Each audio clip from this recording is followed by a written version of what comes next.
Praise the lord. ఈరోజు దేవుని వాగ్దానము, ఆయన నిబంధనను గైకొనుచు ఆయన కట్టడలను అనుసరించి నడుచుకుని వారి మీద, యెహోవా యందు భయభక్తులు గల వారి మీద ఆయన కృప యుగయుగములు నిలుచును. ఆయన నీతి వారికి పిల్ల పిల్ల తరమున నిలుచును. కీర్తనల గ్రంథము 103వ అధ్యాయము 17వ వచనము 18వ వచనము.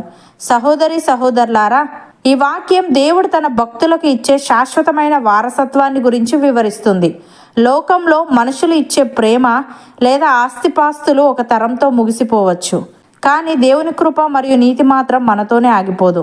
అది మన పిల్లల మీద, వారి పిల్లల మీద తరతరములకు నిలుస్తుందని ఈ వచనం మనకు హామీ ఇస్తుంది. ఈ వాక్యాన్ని అర్థం చేసుకోవడానికి దీన్ని 3 ప్రధాన భాగాలుగా చూడవచ్చు.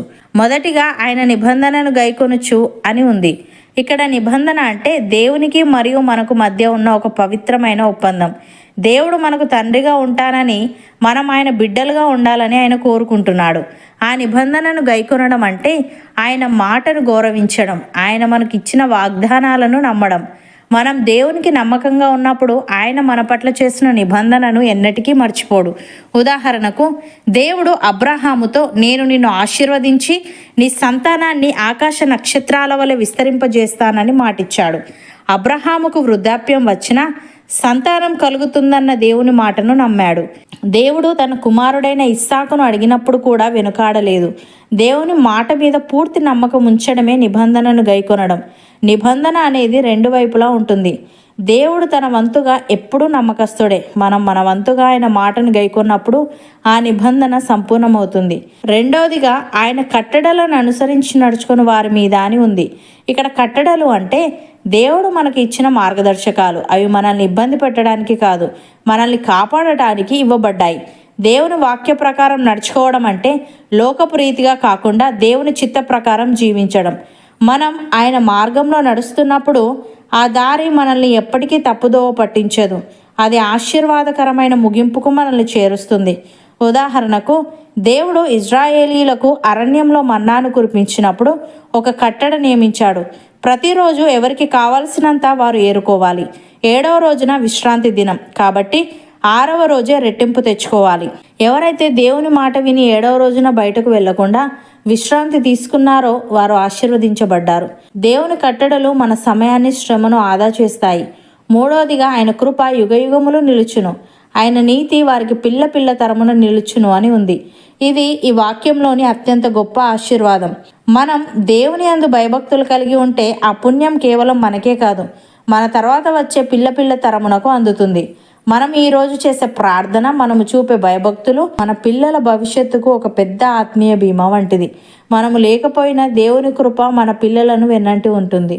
ఉదాహరణకు, అపోస్తలుడైన పౌలు తిమోతికి రాస్తూ ఒక మాట అంటాడు, నీలో ఉన్న నిష్కపటమైన విశ్వాసం మొదట నీ అవ్వ అయిన లోయిలోను, నీ తల్లి అయిన యునీకేలోను ఉంది అని.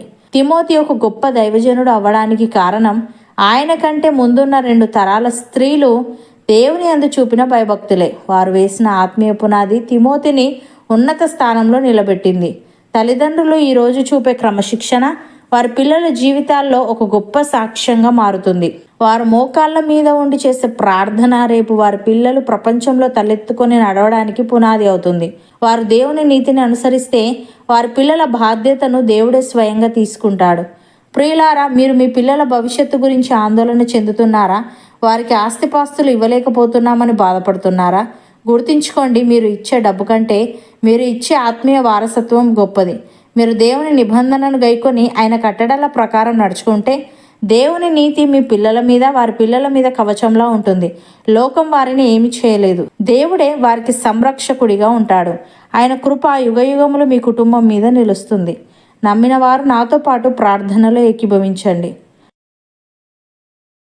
పరిశుద్ధుడా, ప్రేమగల తండ్రి, నీ నిబంధనను గైకొనుచు నీ కట్టడలను అనుసరించి నడుచుకుని వారి మీద, నీ యందు భయభక్తులు గల వారి మీద నీ కృప యుగయుగములు నిలుచునని, నీ నీతి వారికి పిల్ల పిల్ల తరమున నిలుచునని, నీ భక్తులకు నీవిచ్చే శాశ్వతమైన వారసత్వాన్ని గురించి ఇది వివరిస్తుందని తెలియజేశావు.